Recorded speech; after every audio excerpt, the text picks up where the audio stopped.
سفر کا مہینہ، بہت سارے لوگ سفر کے مہینے میں نکاح نہیں کرتے اور یہ سمجھتے ہیں کہ سفر کے مہینے میں ایک تیزی ہوتی ہے، نکاح کریں گے تو نقصان ہوگا، اولاد صحیح نہیں ہوتی، محبت نہیں رہتی میاں بیوی میں۔ یہ ساری چیزیں غلط ہے، کیونکہ ہم اگر ہسٹری دیکھیں گے، آپ علیہ الصلوۃ والسلام کی زندگی دیکھیں گے تو آپ علیہ الصلوۃ والسلام نے سن 2 ہجری میں ہجرت کر کے مدینہ آنے کے بعد دوسرے سال حضرت فاطمہ رضی اللہ عنہا کا نکاح حضرت علی رضی اللہ عنہ سے سفر کے مہینے میں کیا ہے۔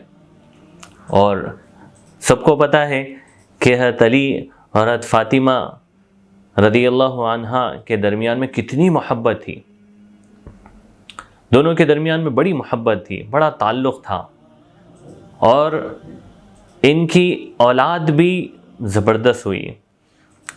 3 لڑکے ہوئے، حسن، حسین، محسن۔ حضرت محسن رضی اللہ عنہ کا انتقال بچپن میں ہی ہو گیا تھا، اور 2 لڑکیاں ہوئی، ام کلثوم، زینب۔ تو 5 اولاد ہوئی ہے۔ لوگ سمجھتے ہیں سفر کے مہینے میں نکاح کریں گے اولاد نہیں ہوتی، اولاد ہوئی تو بھی صحیح نہیں ہوتی، یہ بات غلط ہے۔ تو ایک تو یہ واقعہ ہمیں بتا رہا ہے کہ سفر کے مہینے میں نکاح کر سکتے ہیں، کوئی پریشانی نہیں ہوگی، کوئی تیزی نہیں ہوتی اس مہینے میں، اس مہینوں کو بھی اللہ نے بنایا ہے۔ اور دوسرا، آپ علیہ الصلوۃ والسلام نے سن 7 ہجری میں، یعنی ہجرت کرنے کے 7ویں سال جب خیبر فتح ہوا ہے تو حضرت صفیہ رضی اللہ عنہا یہ جو ہے ان سے نکاح کیا آپ علیہ الصلوۃ والسلام نے سن 7 ہجری میں سفر کے